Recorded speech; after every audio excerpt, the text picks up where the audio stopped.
could say those words. Do you think believing in Jesus Christ can stop white supremacy? Yeah, I believe. How? Yeah, by loving your people.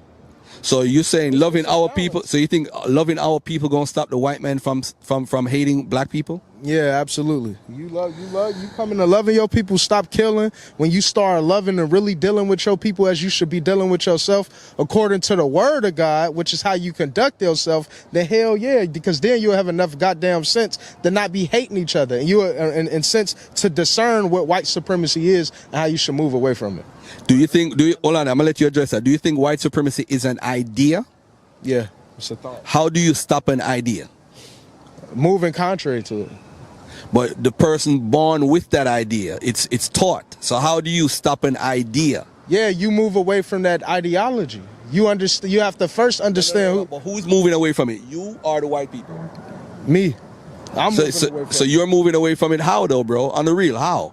Like it'll be based upon the shit that I'm doing, like based upon like basically me moving. If I'm stealing, if I ain't taking care of my wives, if I ain't doing with my taking care of my children, those are heathen type practices. Those are practices that I'm adopting from other nations of people. So now that I'm coming to a higher form of consciousness, that's how I move away from that. Well, how does that stop the white man from killing you walking down the block? Well, you come with balance. I mean, Christ wouldn't let nobody just kill him walking down the block. He said, love your brother. You know? Did you hear about in Buffalo, beloved? How the guy went in the store and he just shot all them 10 people and he was picking out black people. Did you ever hear that story? If you were in that store, how would Jesus stop that? Yeah, he would have died. The man killing everybody would have died. I got to protect my family. That's what the scriptures say. Well, protect your family. A weapon. You're not in the store with a weapon or nothing. You walking in the store. You're telling me you're gonna stop a white supremacist and kill him. Then this is what I'm gonna do. I'm gonna get my family to safety. That's what I'm gonna do. Okay. You're gonna do the best. All right, no problem. Respond to that white supremacy. Okay, so I think he said something that's real important that we gotta look at.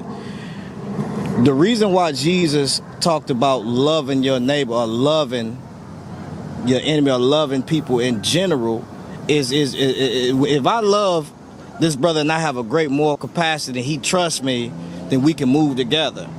You cannot move together if you have a distrust or people, there's no honesty.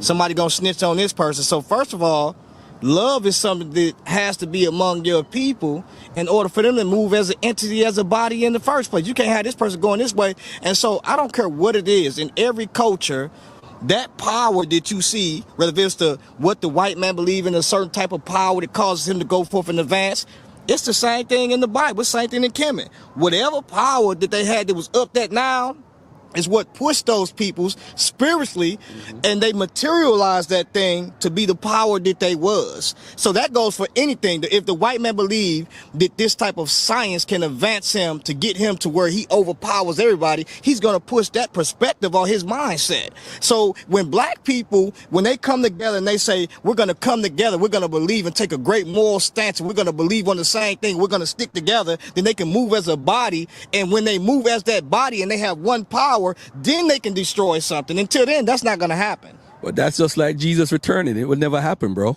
So at the end of the day, let me say this right now. That will never happen. We always push this unity narrative. It's not going to happen.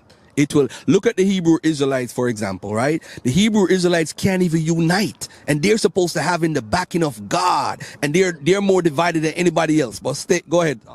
You know, I made a mention 5 years ago.